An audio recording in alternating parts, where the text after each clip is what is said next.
About halfway through this film, guys, I was saying this in my head. I would much rather be at home playing Red Dead Redemption 2 right now.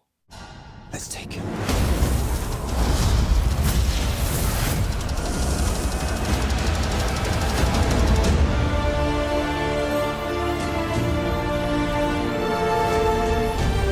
So Fantastic Beasts: The Crimes of Grindelwald is the second film of the Fantastic Beasts franchise, and it's also the second film of the Harry Potter prequel series. And the film picks up right where the second one left off at, and basically I'm really having a hard time trying to decipher what this movie's about. I'm not even joking with you guys. I mean, Grindelwald is going after Credence, played by Ezra Miller, and there's a whole bunch of other things going on. Stuff involving Newt, stuff involving Dumbledore. Well,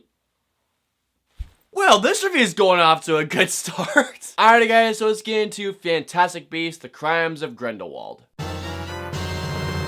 In terms of acting, I still really like Eddie Redmayne as Newt Scamander. I am still with him on his journey. I still really root for him as a character. And the reason I wanted to see this movie was actually because of Jude Law as Dumbledore, and I thought he absolutely crushed as Dumbledore when he was on screen. Something I really dug about this movie was the opening set piece. I thought it was fun. I thought it was kind of exciting. The visual effects are also better than they ever have been for this franchise, especially in this one scene. I thought they looked amazing. Also, James Newton Howard's score for this movie is just incredible. I actually really want to listen to a few tracks right now. And I'm not gonna lie, I am curious to see where they will take a third film.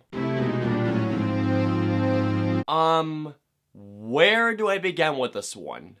Seriously, where do I begin with this one? Now, before we go on, I want to tell you guys something. I absolutely love the world of Harry Potter. I love all the books. I read them before I saw the films. I love the films even more so. Prisoner of Azkaban is in my top 10 favorite films of all time. And even the one Harry Potter film I find the weakest, which is Order of the Phoenix, I still really love that film. And I haven't really dug the first Fantastic Beasts. I still found magic in that film. So, to my shock, after the first set piece of this film, oh my god, this was not a good movie. I found it shocking that J.K. Rowling, the writer of all these books, and the writer of the first Fantastic Beasts film, wrote this incoherent mess. And when I say this film is a mess, I mean, dear God, this film is a mess. Right after the opening set piece, guys, this movie goes in so many different directions with so many characters and so many subplots and so many other things happening at the same time that I could not tell you guys, for the life of me, what this film was about. There's things involving Newt, there's things involving Dumbledore, there's things involving Queenie, there's things involving Dan Fogler's character. I guess it's an Easter egg that Nagini is a human, and to which I don't know why they made that choice. It really made no sense. A lot of things in this film really made no sense to me, really. There are so many cooks in the kitchen to the point where there is this incoherent mess of a plate that we have here in a movie. It literally felt like they're going like, okay, let's put this here, let's put this here, let's put this here. Oh wait, no, we gotta put this here too, we gotta put this here. Don't forget that part, we gotta put that part, gotta put that, oh, I get this part in there too! And at one point I was already like, okay, seriously, what the heck is going on here? I cannot follow a single thing. One of my biggest flaws with this movie was actually the villain, not Johnny Depp himself, because I actually like Johnny Depp in this movie, but my biggest flaw with him was that they gave him nothing to do. Like, he is barely in this movie. The character whose name is in the freaking title of the movie is barely in this movie.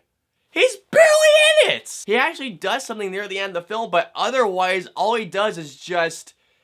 he mainly talks for the most part. That's really what he does. For a film that has the subtitle of The Crimes of Grindelwald, you'd expect that Johnny Depp would have much more of a presence, but his presence is really, I mean, severely lacking in this. And that brings me to my next flaw, which is the character development, to which, where was it in this movie? Not just from Johnny Depp's side, but to Zoe Kravitz, the one who plays Newt Scamander's brother, to Queenie, to a bunch of other characters, to which I was just thinking like, okay, what's your purpose here? What's your purpose here? What's your purpose here? I'm not kidding with you guys. There are so many things happening in this movie that you just cannot keep track of what's going on. I mean, if you guys out there could keep track of what's going on in this movie, I will give you a medal, but for the life of me, oh my god. And comparing this film with the Harry Potter films and even with the first Fantastic Beasts film, I feel like there were really no stakes in this movie, and if there were, I did not care about a single person in this movie. I mean, I shouldn't say that because I did care about Newton, I cared about Dumbledore,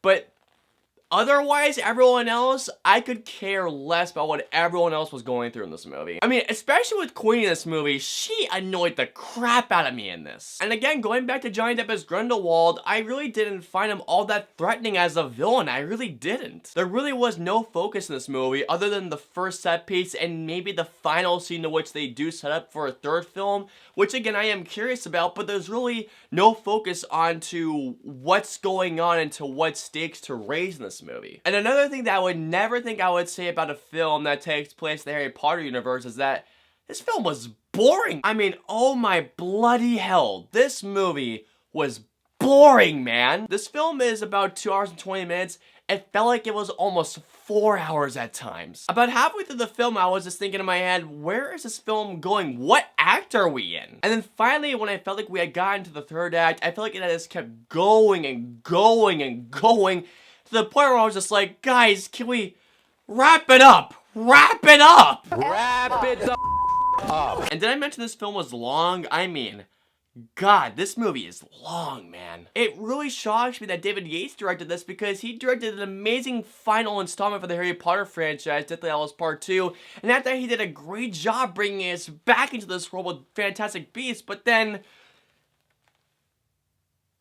we get this freaking mess. I am really at a loss of words here, guys. I really am. Now, if it sounds like that I absolutely hate this movie, guys, trust me, I really don't. I don't downright hate this movie because there were a couple of good things that I liked about this movie, but there were so many other things that kept slapping on that made me go like, dear God, what are we doing?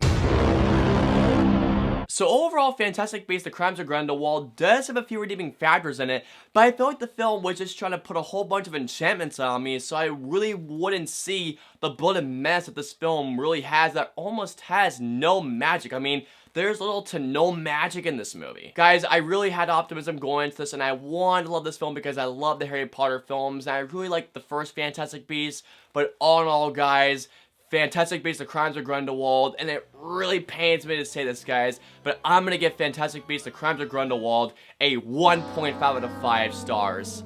I was just not a fan of this movie, guys. Besides a few redeeming things, this movie just, as a Harry Potter fan, it really broke my heart. It let me down. It disappointed me in so many ways. I wanted to like this film, but I was let down by this movie, guys. I'm so sorry. Alrighty, guys, so comment down and let me know below. Have you guys seen Fantastic Beasts: The Crimes of Grindelwald? What did you guys think? Did you guys like it? Did you guys hate it? Let me know below. If you guys want to follow me on social media, I'm on Facebook, Twitter, Instagram, Twitch. I'm also on Snapchat and Stardust. So if you guys want to follow me on all those social media platforms, all the links and the usernames are in the description below. I hope you guys enjoyed my review of Fantastic Beasts: The Crimes of Grindelwald. If so, please hit that like button, share, and subscribe to see more just like this one. If you guys want to see my review of Overlord, please click right here. Or if you guys want to see my review of Widows, please click right here. And of course, until the next review, I'll see you guys next time.